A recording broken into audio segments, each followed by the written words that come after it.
Welcome back. Joining us virtually this afternoon, we have Jennifer from Lafayette's Right at Home. So Jennifer, good afternoon. How are you doing today? Good. How are you, Taylor? I am doing well. So we're talking about mental health awareness. May is Mental Health Awareness Month. So what are some warning signs and how can we help seniors in our lives who are struggling?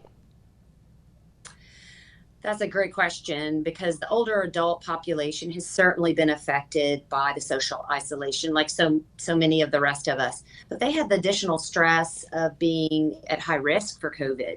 So that can exacerbate anxiety or depression. So one of the things that you can look for in your loved one would be looking at their personality. Do they seem more confused? Are they feeling helpless or hopeless? Are they sleeping a lot? Or are they staying up all night? Neither one of those things are good. Mm-hmm. Let's see. Eating is a big thing to look at. Is their Yeah. appetite decreased? Have they lost a lot of weight? That's a call we get a lot here right at home, is family members are concerned because their loved ones lost a lot of weight. So those are just a few things. Substance abuse too, obviously, if there's an increase in drinking, Yeah. smoking, or And obviously so that would.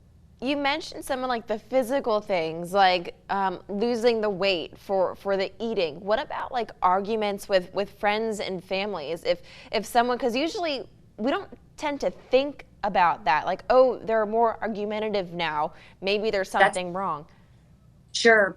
I always look at it is what was their personality like pre-COVID? So if they were typically a very laid back type of personality, and like you said, they become more argumentative or aggressive, that's out of character. The opposite could be true. If they were a very dominant, outgoing person, then all of a sudden they're super withdrawn. That Hmm. could be a sign as well. So And personality is yeah. yes. And so Jennifer, how can people kind of get help or find help to manage these warning signs for their loved one?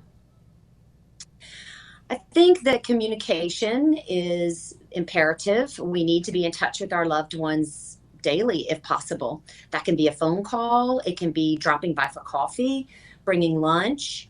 Hmm. Another of our clients, they had a lot of success in having like a foster dog or a foster cat. Oh. They didn't have the stress of having a full time animal, but it made them feel useful taking care of a pet. And then a lot of people reach out to agencies like ours to set up maybe like a right at home caregiver to Hmm. come in and companion care shift, because then they can play cards together, they can drive them places, they can make a hot meal for them. So all of those sorts of things could be beneficial. Perfect. And then Jennifer, really quick before we go, we're out of time. What's a good website and phone number to contact you guys at Right at Home? So right at home, you can contact us locally at 337 excuse me, I was almost going to give you my cell phone number. 69171. We're located at 850 Cali Saloon, which is right next door to Harvest Bread Company. And then our website is acadianacare.com, or you could Google Right at Home Lafayette, Louisiana. Perfect. Jennifer, thank you so much for joining us virtually this afternoon to talk about these warning signs. My pleasure.